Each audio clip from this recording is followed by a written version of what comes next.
In the process of doing our research last year around how to prepare for the post-PC world, it became pretty clear that people needed help in actually making the transition and figuring out what to do. Now, we've run into this issue before. We saw it with a series of things around cloud computing. We saw it around Web 2.0. So what's common for us is to do an intellectual thought piece up front and then do a very concrete workbook afterwards that lists a series of issue areas and then describes the questions you need to answer in order to be successful. And that's the approach we're taking this time. The main aim of our post-PC Bring Your Own Technology workbook is to help people get beyond the issue of why and what the post-PC world is about and get them into a conversation about how to do it. So people get it from the standpoint of why, they get it from the standpoint of what, or the scope, but the how is actually quite hard, particularly around the subject of change. So change brings with it enormous complexity when you're dealing with people, when you're dealing with processes, and when you're dealing with technology. And so what we're trying to do is help people understand what that change is all about and how to go through it from their current situation to this new future. In the development of the research, we've done a lot of interviewing. We've met with roughly 30 to 40 companies and tried to understand where they are today, what their thinking is about the future, and how they intend to get there, and in what time frame, so the when question. We've also interviewed now 27 different companies using a document called a readiness assessment.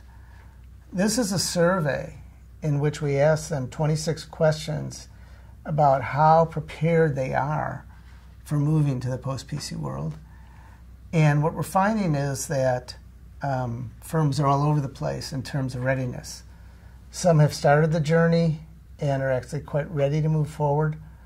Others have yet to start the journey, but at least are aware of what needs to be done. And then there's still other firms that are still in the starting blocks that haven't even recognized the need for a journey to the post-PC world. The workbook we're delivering is built upon the ideas that were first surfaced in our paper Preparing for a Post-PC World. And in that, it became clear that our clients were going to need some help in actually executing against these ideas. In particular, there were issues around readiness that you just heard from my colleague Jim Ginsburgh. There were issues around what the business case should look like and how that should flow and be calculated. There are questions about how it should be project managed, and even more importantly, questions about how the change should be managed as part of this. We also have further sections on data security as well as overall network security. The combination of these questions and answers we think will be vital to our companies having success in this sphere. Our research suggests that there are a number of opportunities beyond just that of BYOD. These opportunities are in at least two categories. One is that most people will be able to do it themselves rather than depending upon IT to do it. That is, there's a new generation of technology that uses agents, uses platforms, and uses much more sophisticated data to make people more powerful and capable of doing what had to be done by IT before. This frees up IT to do things that they didn't have time to get around to. That's on the one side. The other side is that we're seeing a lot of organizations try and collapse the firewall around the most sensitive data and have PCs and end-user equipment, including employee-owned devices, on the outside.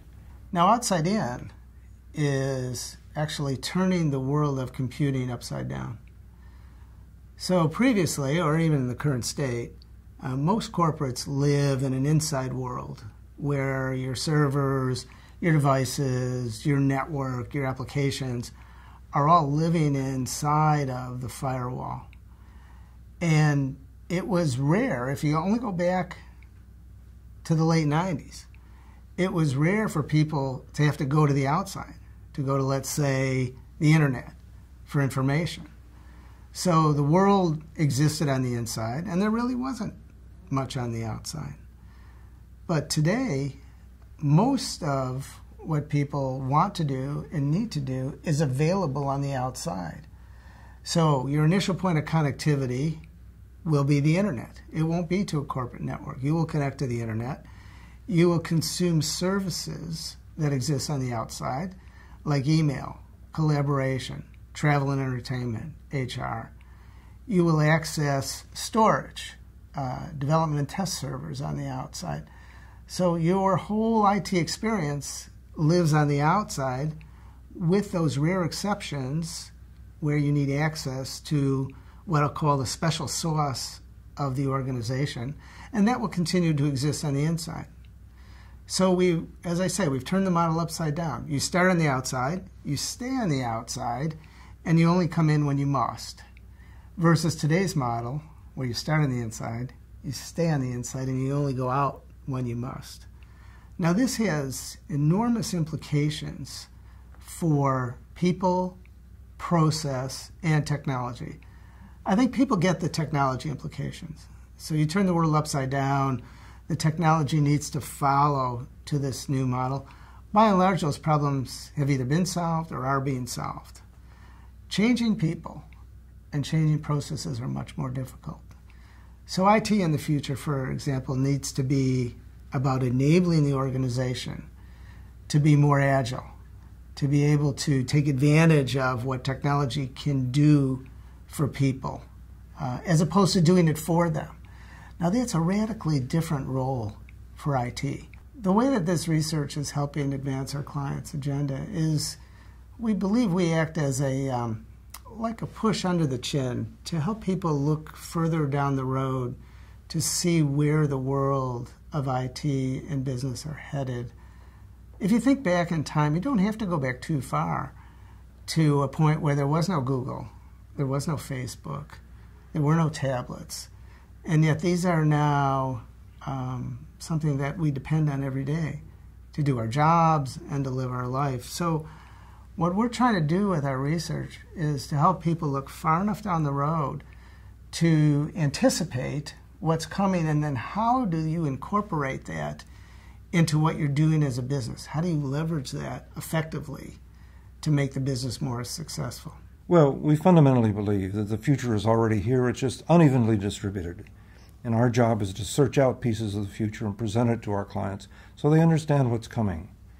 A big part of what we do is look at the business consequences of technology change.